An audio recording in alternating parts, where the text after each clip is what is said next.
Pwn Your Homework, Episode 2. Hello friends, Eli Hibbett here with the Pwn Your Homework Physics Series podcast. If you're looking to prepare, review, or gain an added edge or point of view about topics in physics, then look no further. Tune in each week to unlock your understanding of the physical world surrounding us. And now let's dive right in. Alright everybody, welcome back. Episode 2 of the Pwn Your Homework Physics Series podcast. Today I have something a little different than last time. I have one of my longtime friends who is currently in graduate school working on his PhD and would like to be known only as Dr. Neptune. We go through kind of what he's up to and some differences between what physics is and what engineering is, because we kind of both went into engineering after we got our undergraduate degrees in physics. So we discussed that and much more. We actually planned on talking for just about 15 minutes, but we talked so long that I had to break it up already into a two-parter episode. Because I'm trying to keep them under, let's say 20 minutes or so to keep them digestible, So anyway, without further ado, let's get into the show.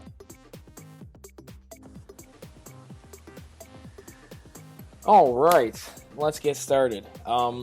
This is crazy. I don't know if I like this. I don't know. We're going. Scared. We're going. I'm scared. Oh. Who is that, may you ask?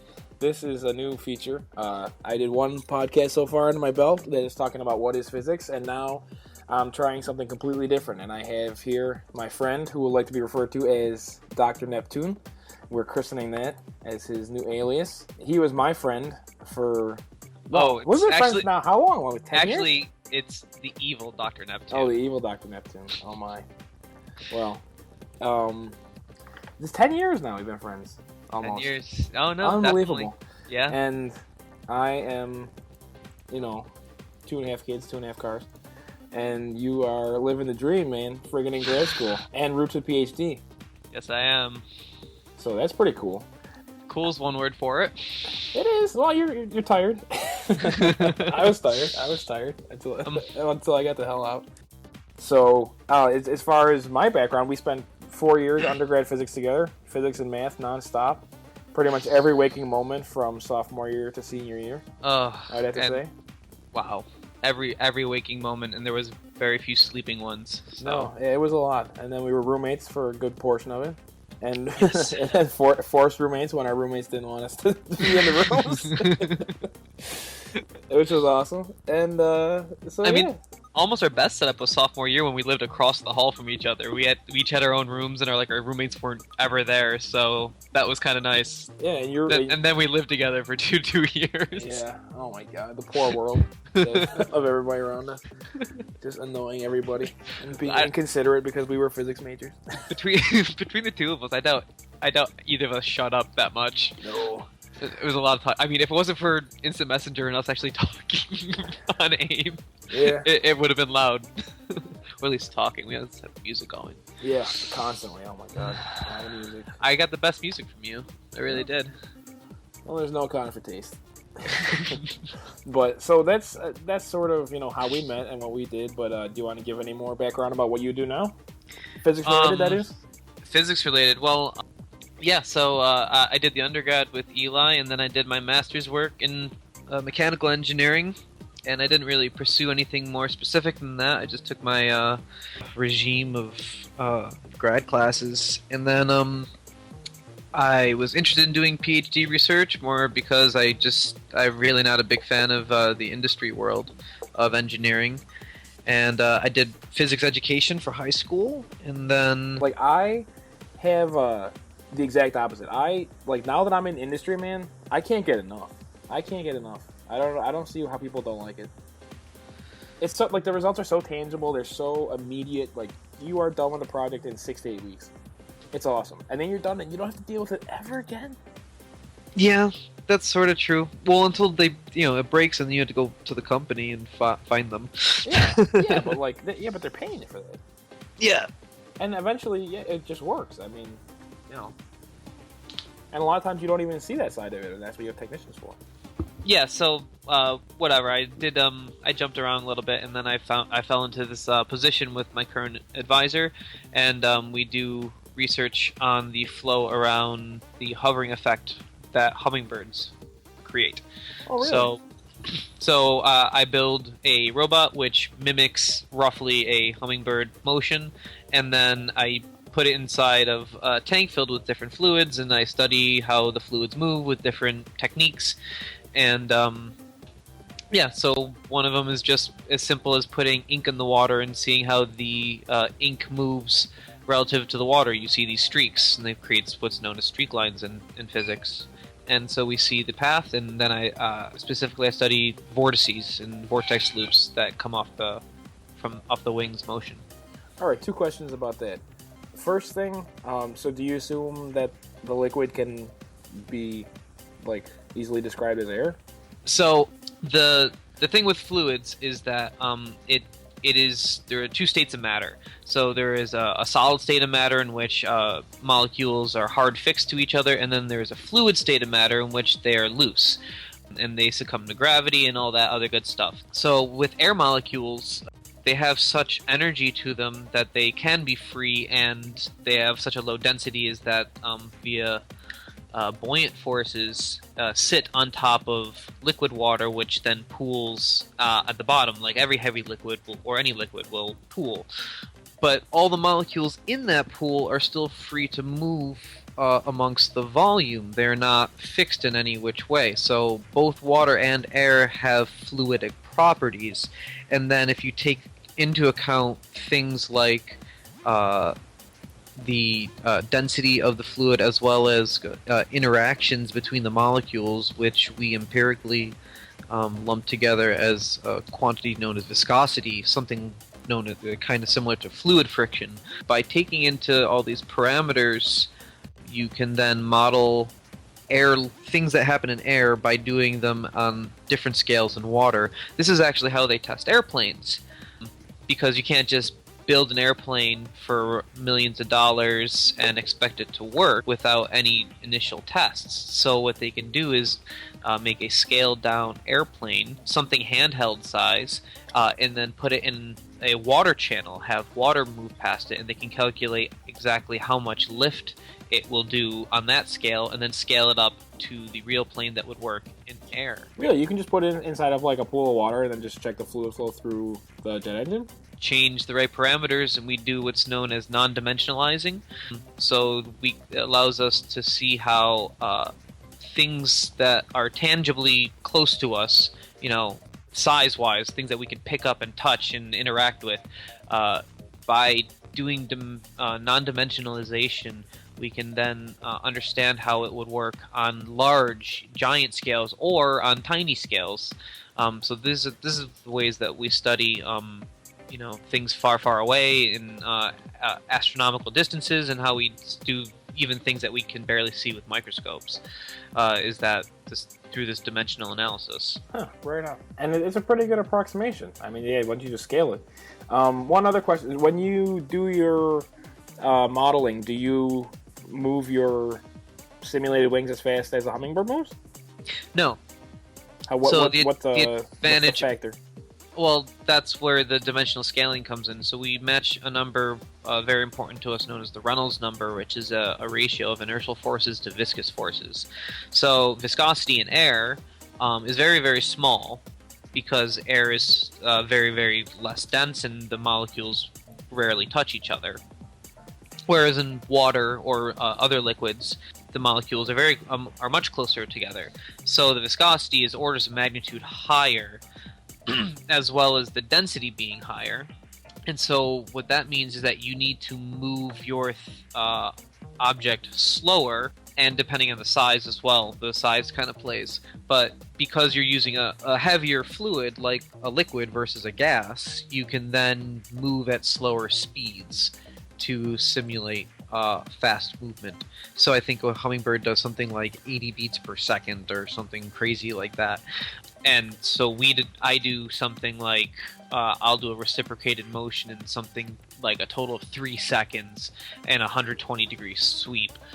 And that will give me about the same dimensionless force as hummingbird motion. So you're going, way slower. Way slower. Almost like 1% slow. Yes, then some. Yeah, but that's pretty cool. That's pretty cool. And then, but the streaking still applies like almost directly. The streaking, you mean with a dye? Yeah, I mean, like it models it fairly well. I mean, how do you know if it's working? How do you know if you're modeling it properly, like versus the hummingbird? So, this is where the technicality kind of comes in with the research.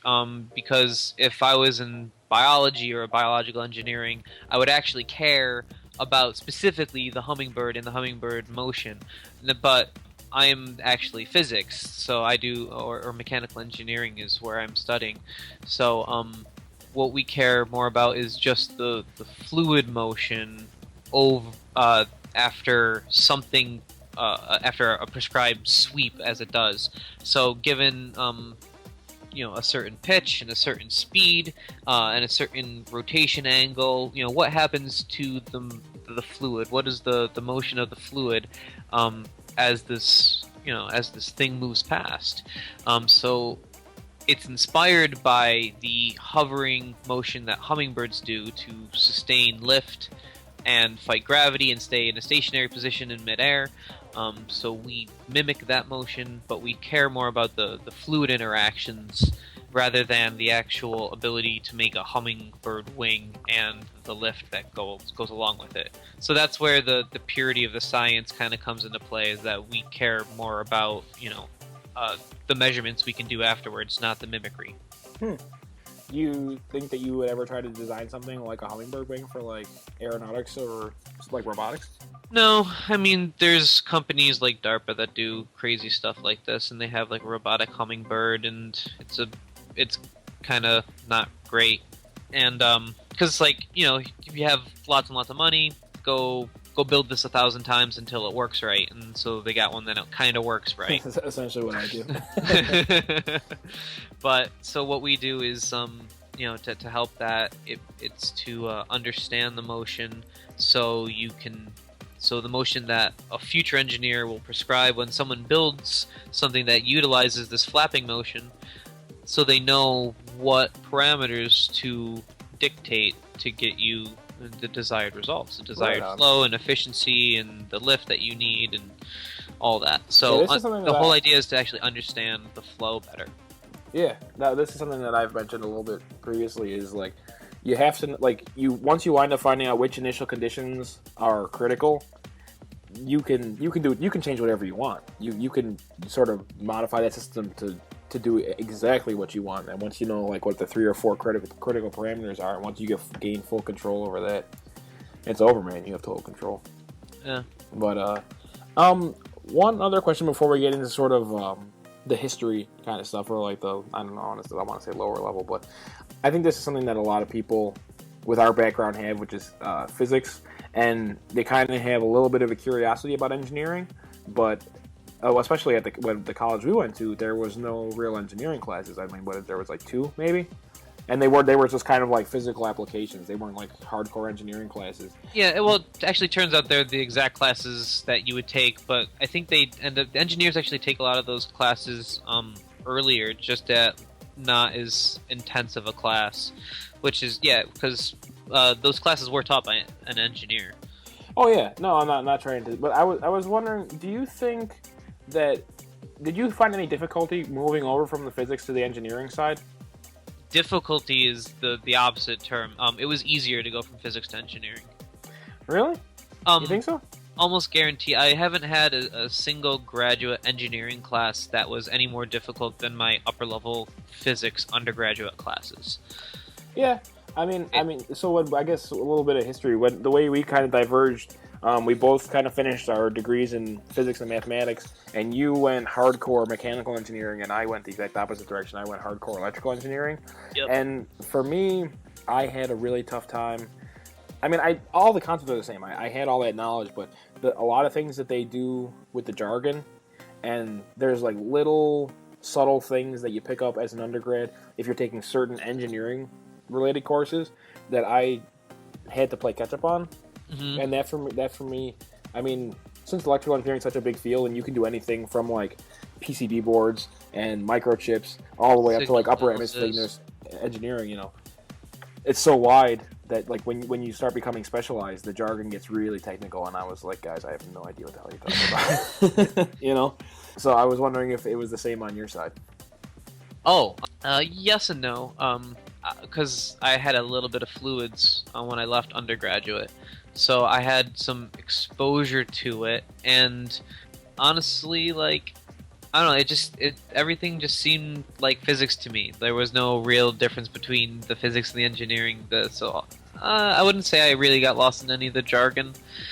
No, not for me. But that's because like mechanical is just electrical is like it's all these applications of.